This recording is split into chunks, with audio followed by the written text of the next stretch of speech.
Today I will show you how to make this crazy darkness shake effect in After Effects. Yo, it's Povikas here and let's begin. Alright guys, so in After Effects I have a couple of clips of Yeet from one of his music videos, and what we can do is we can just press Ctrl+Y to make a new adjustment layer on which we will make the shake effect. And the effect that I like to add here, which I think is the most important effect, is called as the Solve Shake. And at the start of the shake, I just like to make it to something like 36%, and I like to keyframe it, and I also like to bump up the dissolve speed to like incredibly high. So let's just bump it up to like 15, and it's going to be really fast. It's gonna shake really fast. And make sure to have the motion blur on, because if you don't, it's just going to look kind of weird. And now we can press U, and we will see all of the keyframes that we just made. And if you want, you can go to like where you want the shake to end, and you can make the dissolve percentage to 0, and the dissolve speed something like maybe 1.5. Just make it lower, and we can select all of these keyframes and we can press F9. And now let's press on the dissolve percentage keyframe and go to the graph editor, and here I just want to make the graph something like this, nothing too sharp but also pretty quick. And by doing this we'll have a pretty simple shake. If you want to make the shake stand out a bit more, you can actually bump this up to the right side a bit, so it's going to last for a bit longer. But this is not going to be an extremely harsh shake. But now let's make it dark. So to make the shake dark, we need to add an effect called S Hotspots. By the way, these effects that I'm adding right now are from the Sapphire plugin, so if you don't have the Sapphire plugin, you should definitely have it. Almost every editor has it, so you really just need it. And here at the start, I like to make the threshold to 0. And I like to keyframe it at 0, and I also like to add a very optional effect. I mean, this is super optional, but it's called Deep Glow or Deep Glow 2. It is a plugin, so if you don't have it, you don't really need to add it. And here I like to make the exposure to 0.5 and the radius to 250.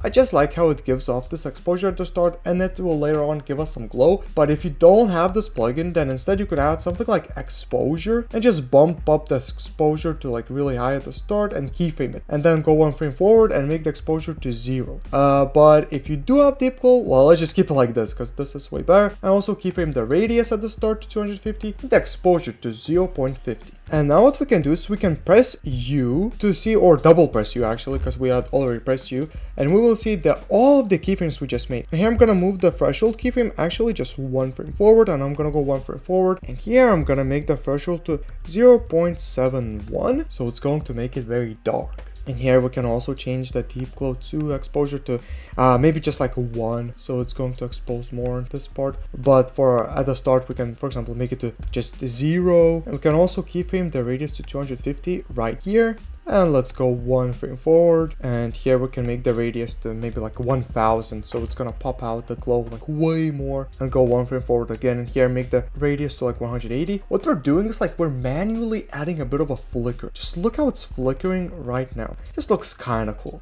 And also you can make the exposure to something like 0.2 here. Then go one frame forward. Here make the radius to like 1000 and the exposure to like 0.9. Now let's just go far, maybe like something right here, and make the exposure to 0.1, the radius to 750, and go at the end. And here I'm just gonna make the exposure to 0 and the radius to 250. So the exposure is going to end right here. But also let's go somewhere right here and make the threshold a bit lower to like 0.5, and go to the ending, and here make the threshold to 0. And this is how it's going to look now. That actually looks pretty cool, I'm not gonna lie, but we can make it even cooler. So first I just want to make sure to name this layer to something like shake, just so we don't forget. And let's uncheck it. And now we can add a bit of like a dark ghost on top. So we can go back to our clip layer and press Ctrl D and cut it up a little bit, maybe 1-2 frames forward. Actually no, let's cut 3 frames of the second adjustment layer.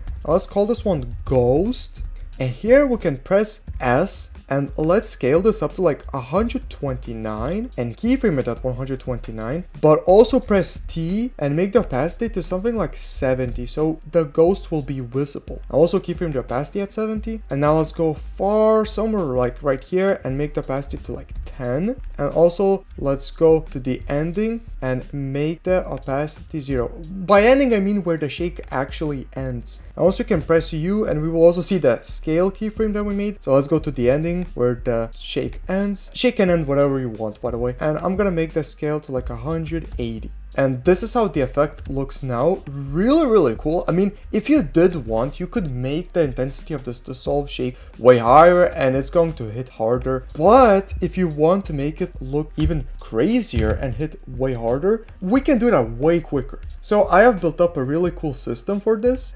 So I'm gonna go to animation presets, user presets, and I have an impact presets pack which gives you these type of insane shake effects in just one click. You really don't have to build anything from scratch. You literally just get the shakes instantly, and these shakes are amazing for like music videos or just like very high quality edits. So I'm gonna go to the shakes, and on the ghost layer I want to add a frame glitch chaos, which is an insanely cool effect by itself, but this is just going to make it kind of like glitch out, almost not glitch out, like flicker like crazy, just have a crazy shake like this. As you see, that looks already much cooler just by adding that, but we can keep going. On top of everything, we can also make a new adjustment layer by pressing Ctrl Y, and I'm gonna drag this adjustment layer maybe like 6 frames forward after like most of the shake has already happened.